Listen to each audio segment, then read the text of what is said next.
Hey there, Sovereigns. Monica Grace from cardreadingqueen.com here. Today's content is Twin Soul Telepathy, how to know it's not just in your head. So I wanted to preface some of my tips around this with a bit of background on my experience with telepathy and with being psychic and that sort of thing.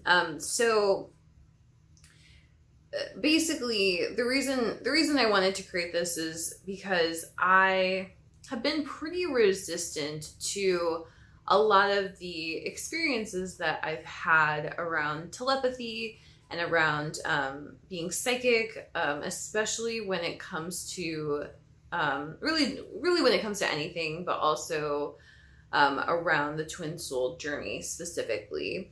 And I know, so the twin soul journey, it is truly just an ascension journey, which is why I think that when I started going down the twin soul journey path, it really opened up my gifts, or like my ability to receive some of these psychic messages or whatever else. And that, I've been pretty resistant to it, but it's also led to a ton of healing that has helped me move along on my twin soul journey in order to build my perfect relationship and my perfect life. So recently, my close friend, who is she is also a very gifted channeler. She's a very gifted psychic, and she's very gifted at being able to feel and interpret the energies. The cosmic energies, or the collective energies that she's feeling in the moment. So she was telling me recently, she was just doing like a reading for me, doing some channeling for me, very typical stuff. We tend to trade those back and forth. And if you want to, I talk about my friend on this channel all the time. Her name is Susan. You can go to her YouTube channel, Susan Dawn Spiritual Connections. You can also check, you can just Google Susan Dawn Spiritual Connections, her website, her Instagram, all of her stuff is going to come up. So I was talking to her about this, and she was doing some channeling for me, and she had like some really interesting stuff as usual. And as always, like one of the things she channeled was a message from my grandma, who has passed away, and she passed away when I was 6.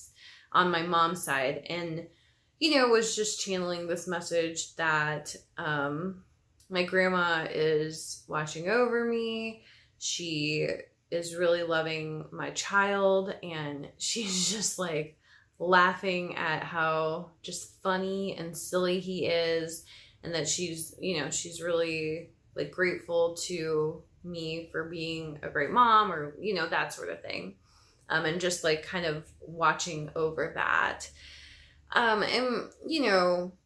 Susan has never met my grandma. She didn't have any information about my grandma. She didn't know, if my grandparents were passed away or not. Like she really wouldn't have known any of that.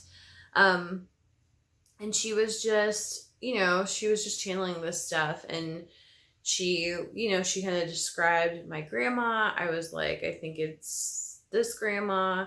And she looked at the picture, and she was like, yep, that was exactly, that was her. And because I showed her like a couple other grandmas in our family, and she was like, nope. And so this type of experience, I think before I started the twin soul journey, I would have been like, whoa, that is really weird and freaky. And now I'm kind of like, this is a fairly common occurrence for me, to receive a message like that, or to, and it's not just from Susan, it's also like, I receive messages in dreams now. I receive messages just through claircognizance. I see lots of signs and synchronicities all the time, that sort of thing. And it's, I also can work more deeply with the energies, especially like of both the collective and the cosmic energies. And even like situational energies. So I'm able to tap into a lot of that stuff, because I'm on this journey basically. So, and it all really started because I started this journey. So this is it's pretty typical of ascension in general, is that as you ascend, you're able to open your gifts more to experiencing this. And this isn't, it's not just me or just Susan. It's actually everybody has the ability to tap into these gifts. And if you want to find some exercises to do that, you can check out the book. I think it's called Psychic Witch. I recently read it with my mastermind group, and it has just tons of exercises that you can use to tap into your own gifts, to, experience whatever, like, psychic messages or whatever you're excited about. Basically, so this is a common occurrence for me now, but it hasn't always been. So I'm typically like a pretty logical person.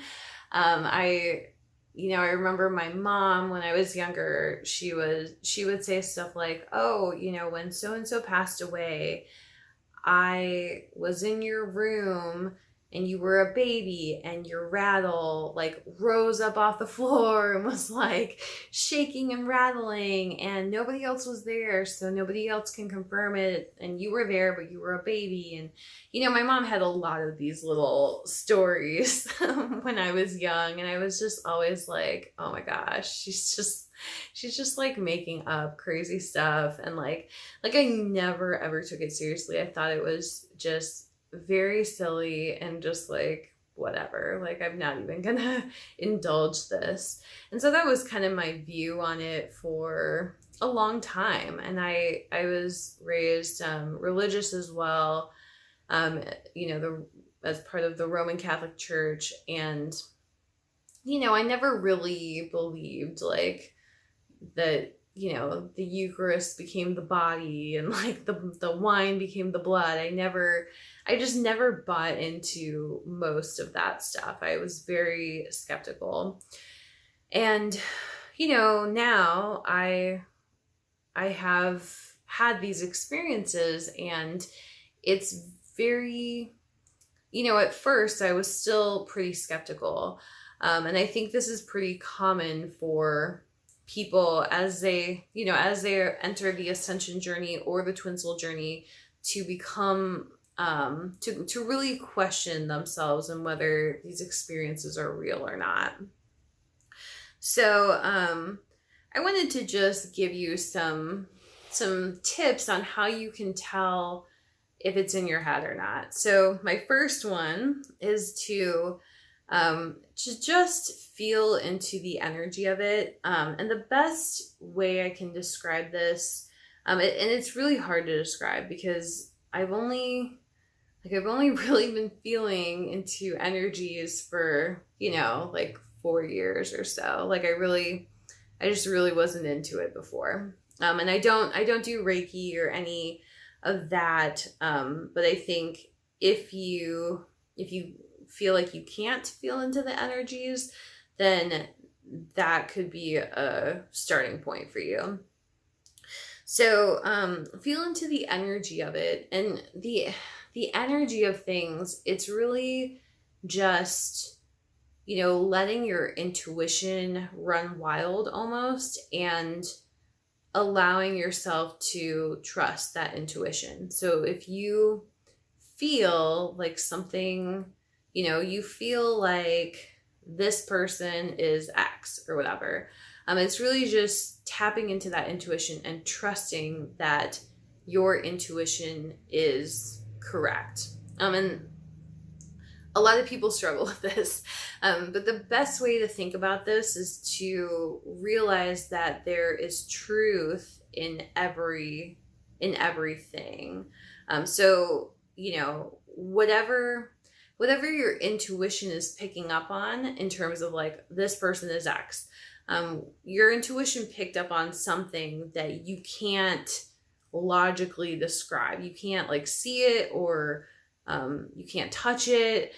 You can't like explain it. You can't pinpoint it, but your intuition is still picking up on it. And so just knowing that on some level, there's a truth to what you are seeing.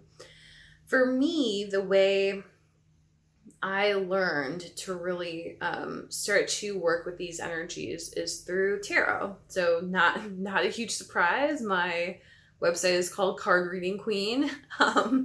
So with tarot, I know when I first started tarot, I very much would just I had like memorized all the meanings. And that was how I read tarot. I was like, well, this card, I'd lay it out and I'd be like, well, this card means this, and this was the question, and, kind of working with it in a very clinical way. Like, there wasn't a lot of creativity in it. And over time, I learned a couple things. One was that you don't even need to know the meanings of the cards to read them. And what the reason is because the cards do have traditional meanings, but they can also just mean whatever you want. Like, if for most tarot readers, like, if you are picking up on something from that card, then, and from the energy of that card, then it is truth. It is real. It is a message that needs to come forth to whoever you're reading for. I also learned that tarot is it's basically just a book. Like, a tarot deck is just a book with pages that can be reshuffled. This was really helpful to me. It was also really integrating for me, because I've been writing books since so I'm recording this at the end of May in 2020. I published my first book in November of 2009, November of 2009. So I've been writing and publishing books for over a decade. So to understand that tarot was basically just a book, and you can just reorder the pages of it in order to tell different stories, that was also a really helpful thing to me. So as I, knowing the meanings, that is foundational, and that's always going to help. But as I started working with it, I realized that I was able to read the cards better when I just relaxed into it and just let my intuition kind of take over. So that's the energy of channeling in general.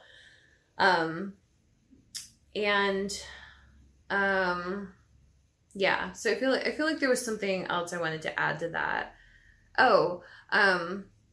The other thing is that I realized that, so something I used to not understand about tarot is I didn't understand why you would want more than one deck, because I was like, well, it's the same 78 cards in every deck, and the traditional meanings are the same.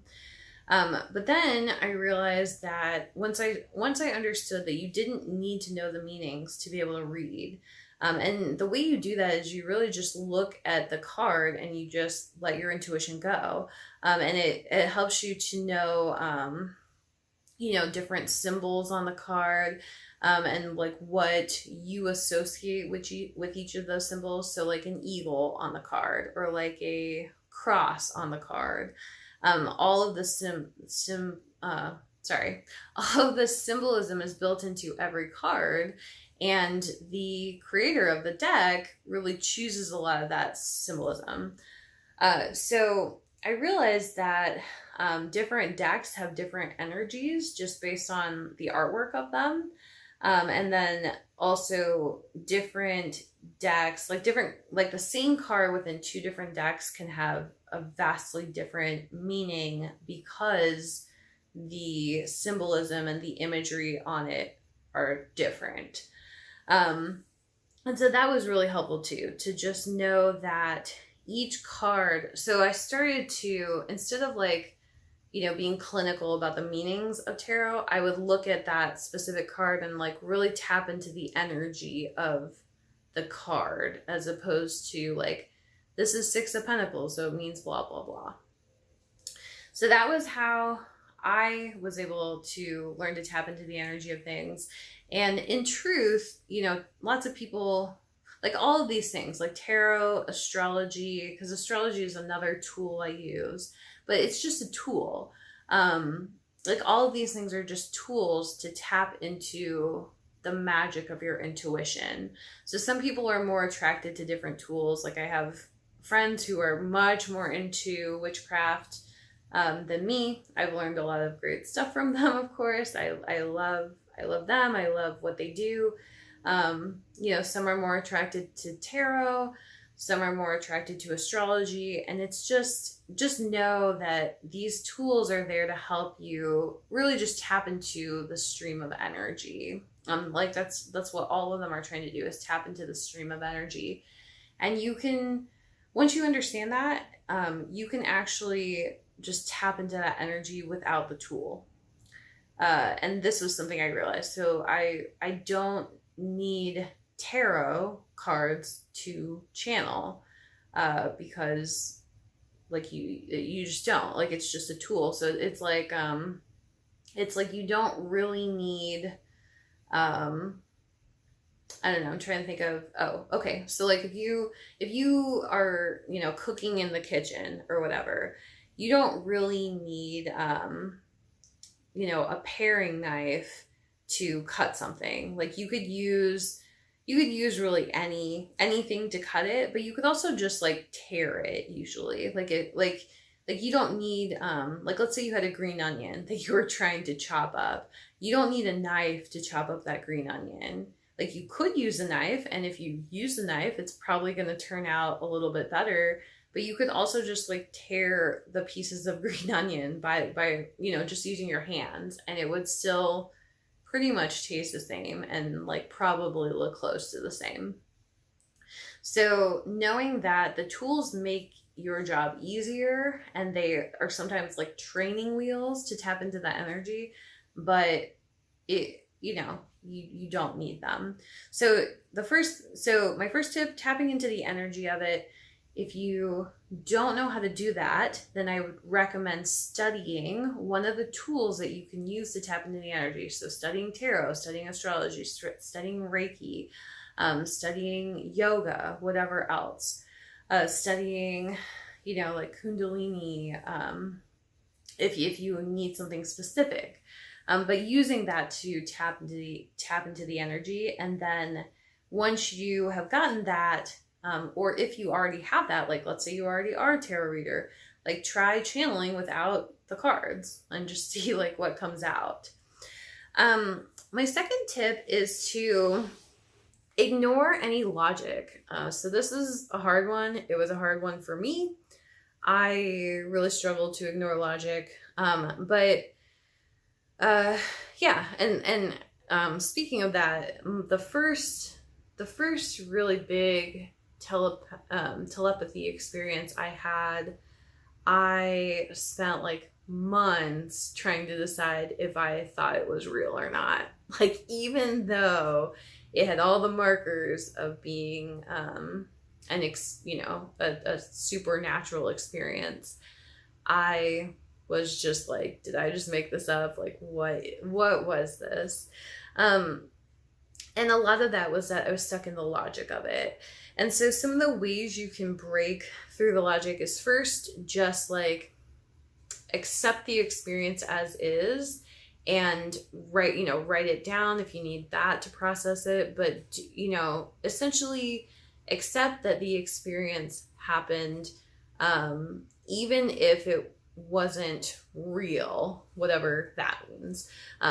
But even if it's not like an actual spirit talking to you or whatever it is, whatever thing you're saying to yourself about this, accept that the experience was real for you, and that is enough. And so I think some of the logic is like, it's like we have this desire in the 3D world to like prove things. Like how can I prove that this really happened, or how can I offer proof of this thing? And it's like, that's not the way the universe works. That's not the way your higher power works. Your higher power is not ever going to prove something to you, because it doesn't need to. Like, it just doesn't even, it's like the universe doesn't prove its existence to you, for example, and it's never going to. You have to choose to believe it, and then it like flows toward you and for you, more easily. But basically, we live in a world where proof is seen as critical, and it's okay though to just have experiences and to just know the truth of it for yourself. And I think that's a big part of what these experiences even teach you, is just to love yourself and trust your intuition around it.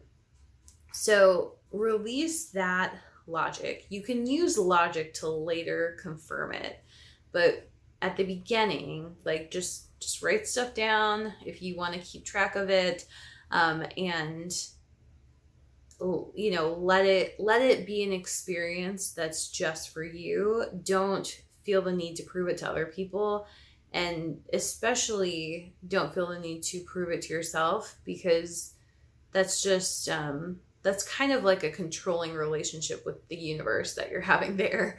It's like you're asking, God, your higher power, the universe, your creator, source, spirit, whatever you want to call it, you're asking the higher power to prove its existence, or to prove its existence or this experience to you.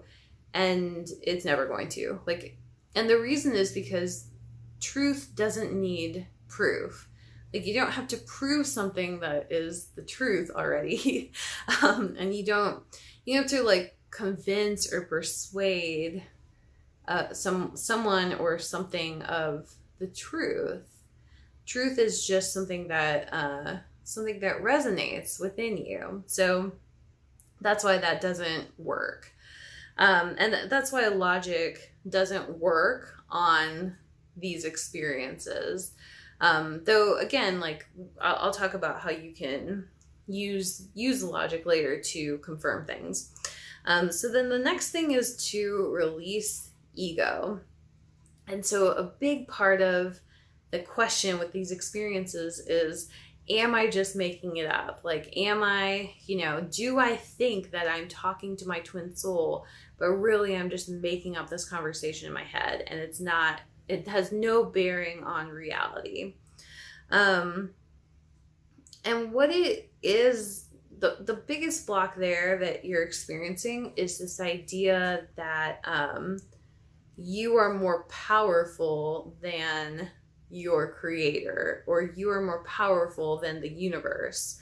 You are more powerful than God, your higher power. So what you're saying is that you can create without that higher power, or you can overrule what that higher power desires to create in your life. And it's really just a form of control, because if you think that you made up an experience, then it's like you're trying to regain control. You're trying to say that you are a more powerful creator in your reality than your creator is. I keep kind of saying the same thing because I don't know how to say it differently. But basically it's just ego. It's just control there. So ego is going to make you believe that you made up this experience because it doesn't want you to be in union with your higher power. So it's trying to create your ego, and this is for your own safety and because of evolution and all that, it's trying to create separation between you and your higher power. So that's, that's not what you, like, you want to release that. Okay, so now how can you use logic? This is kind of what I promised, that I would tell you how you can use logic to confirm that this is a real experience.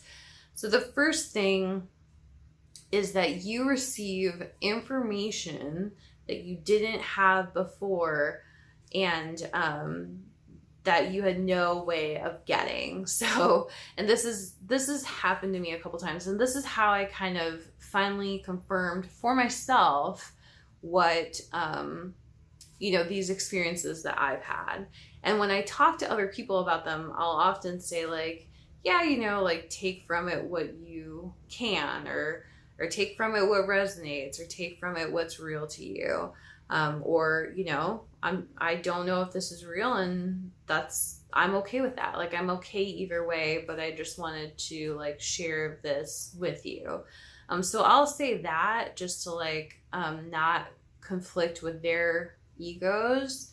But I also, for myself, I also know that the experience was real for me. For whatever that is worth, the experience is real for me. And the way I've confirmed that those experiences are real is really getting the information that I couldn't have figured out or come up with on my own. And so a lot of times it's like a phrase that I'm just like, where did this phrase come from? Like, or it's like one time I received information, and then later on, I learned about something that happened in real life, and I was like, there's no way. So it's like the information had been very confusing when I first got it, and then I learned about something that basically went along with that information. And so then this something that I learned about put this information that I received in a new light that made a ton of sense. And so then I was able to confirm it that way. And so even, if you can confirm, like, really any part of your experience, then it's a good sign that the rest of the experience is true as well. Then the third thing is I guess it's the second thing. So because I talked about just feeling into the energy of it, though that's not really using logic. So anyway, the next thing is, did you receive guidance from this experience? And the reason this is valuable is because your twin soul journey is always going to show or reveal the next step for you. So if it's like a sign or synchronicity that you're following and tracing, then that's really good.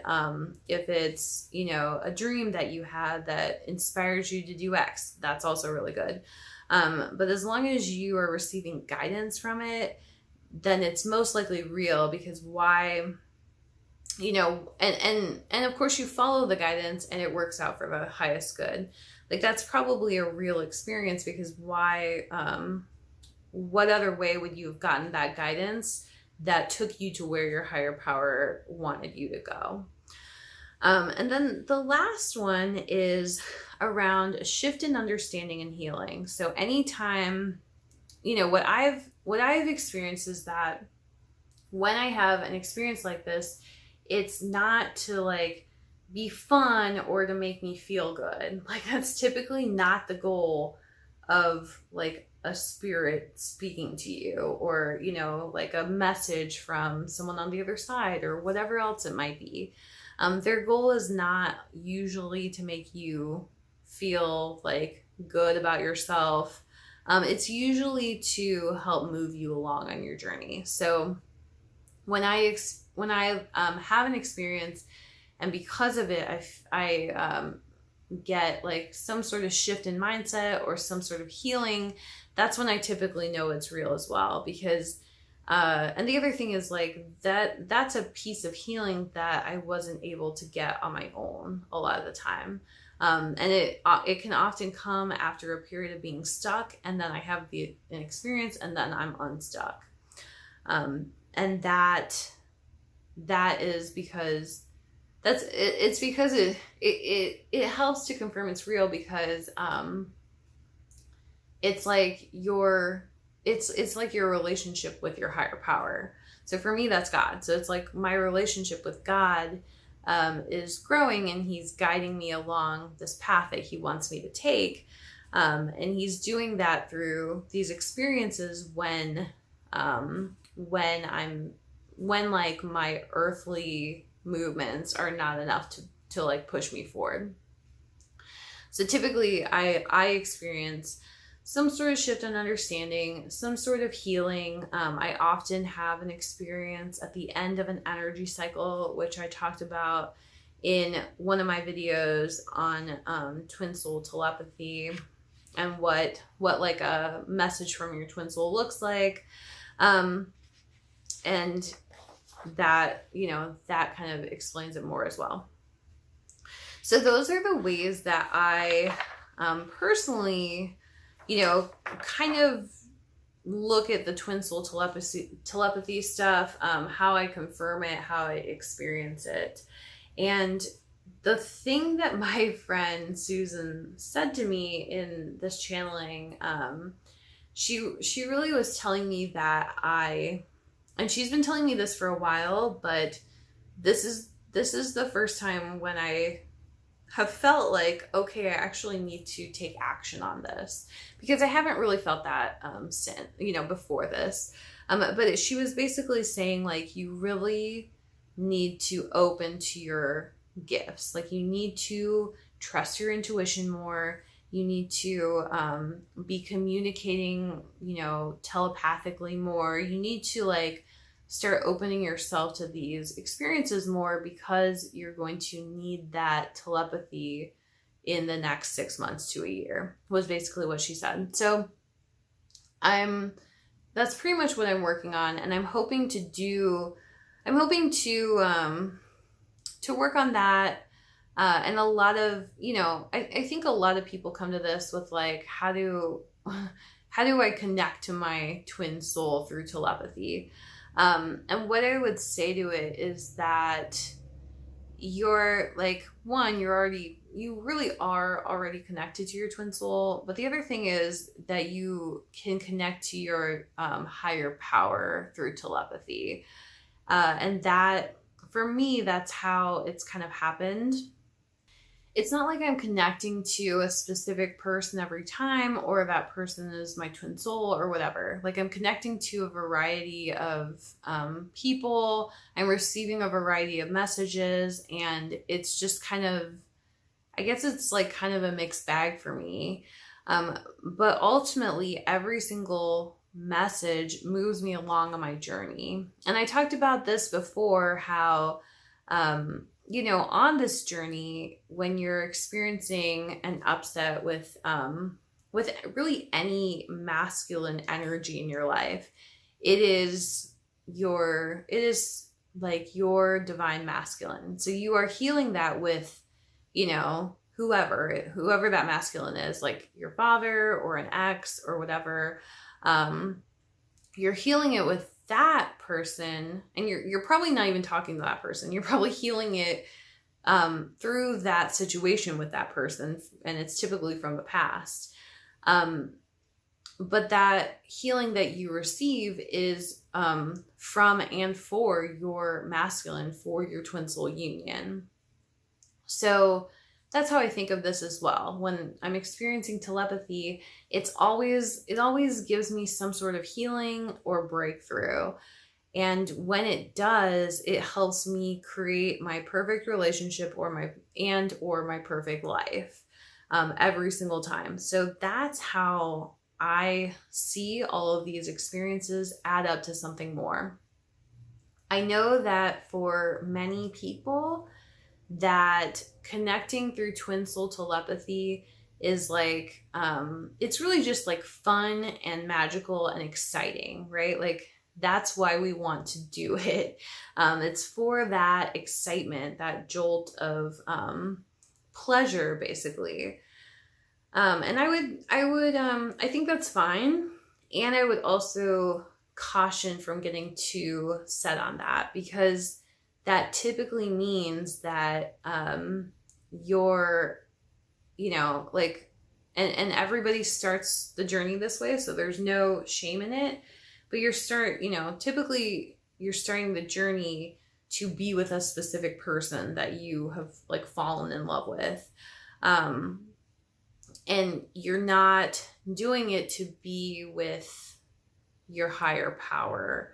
And so over time, as you go deeper into this journey, your higher power is the thing you want, and your twin soul is just a manifestation of that higher power.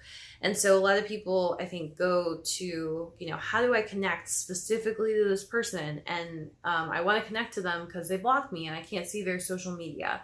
And all of that is fine, but I would also encourage you to pull back on that a bit and to open yourself to a larger connection with the universe or God or whoever it is. And as you do that, you're going to go much deeper on your twin soul journey, and you'll come into a deeper union with your twin soul as a result.